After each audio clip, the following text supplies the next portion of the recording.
শাকিব ভাই আমাদের বাংলাদেশের বড় সুপারস্টার, মেগাস্টার। দুই বাংলা মিলে উনি একজন অন্য উচ্চতায় গেছেন। আসলে উনি একজন অভিনেতা হিসেবে, একজন পারফর্মার হিসেবে, একজন অ্যাক্টর হিসেবে। প্রথমত উই আর ভেরি প্রাউড যে শাকিব খান আমাদের বাংলাদেশের। যে কেউই তো যে কোনো কিছু অ্যারেঞ্জ করতে পারে। ব্যাপার হলো যে তার ক্রেডিবিলিটি কতটুকু এবং আমরা কতটুকু সেই ক্রেডিবল সোর্সটা সেখান থেকে পাচ্ছি, মানে ওটা কি ক্রেডিবল কিনা সেটা দেখতে পাচ্ছি কতটুকু, ওইটাই ম্যাটার করে। আমি নিজে তো সব জায়গায় যাই না কারণ আমি সব আয়োজকদেরই সম্মান করি, কিন্তু আমার মনে হয় যে দর্শকের ভালোবাসাটা সবচেয়ে বড় অ্যাওয়ার্ড।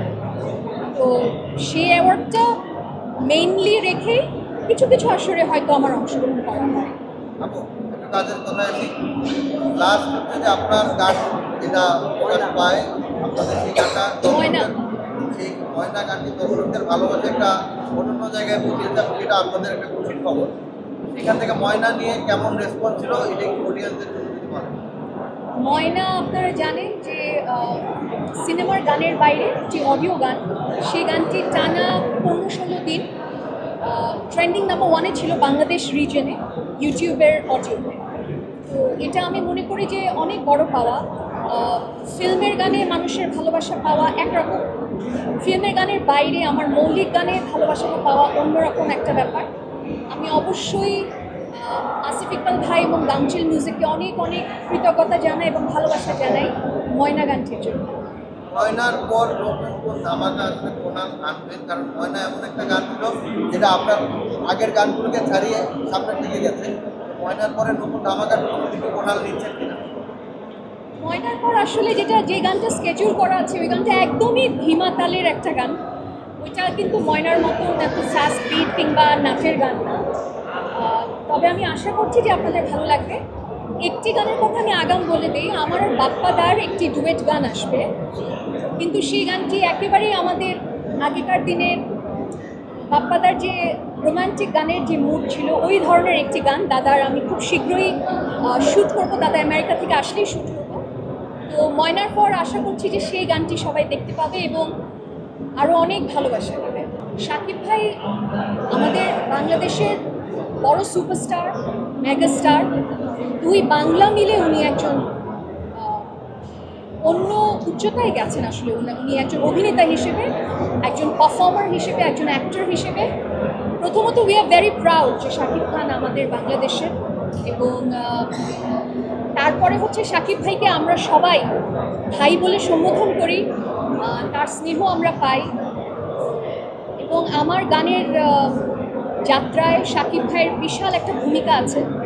শাকিব ভাই যখন আমাকে এই আদরের কিংবা স্নেহের দৃষ্টিতে দেখেন এবং এই কথাগুলো বলেন, I feel very proud, I feel very humbled. আমি শুধু এইটুকুই আশা করি যে ভাইয়া যেমনটা বলেছে যে একদিন হয়তো আমি এমন কাজ করব যে বাংলাদেশ আমাকে নিয়ে গর্ব করবে, আমিও সেটা চেষ্টা করি, সেভাবে কাজ করতে চাই। আপনাদের সবার দোয়া চাই।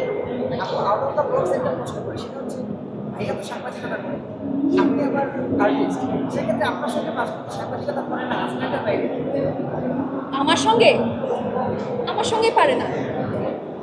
আমার সঙ্গে মনজুর কাদের জিয়া সাংবাদিকতা করতে পারে না, হয়তো আগেও পারেনি, এই জন্যই বিয়ে করে ফেলছে। যেটা বললেন ইমু ভাই যে আমি গানের মানুষ, গানই গাই। তো গানে গানে কাটবে আমার সময়, গানে গানে কাটবে আমার জীবন, এই দোয়াই আমি সবার কাছে চাই। গান হিট না সেটা অন্য কথা, কিন্তু গানটা ভালোবাসি, ভীষণ ভালোবাসি এবং গান নিয়েই কাজ করে যেতে চাই। সামনে গান নিয়ে আমার ভিন্ন কিছু পরিকল্পনা আছে, আমি নিশ্চয়ই তখন আমার সব ভাইদের ডেকে আবার জানব। ময়না তো জানেন সবাই যে আসিফ ইকবাল ভাইয়ের লেখা, সুর সঙ্গীতায়োজন প্রিয় আকাশ সেন দাদা। সোনা দানা গয়না কিছু আমার চাই না, তোমার মনে চিনে মন ধরেছে আয়না, কাছে এসে শুনে যাও লাভ ইউ বলে মনের ময়না, লাভ ইউ বলে সাধের ময়না। Thank you so much.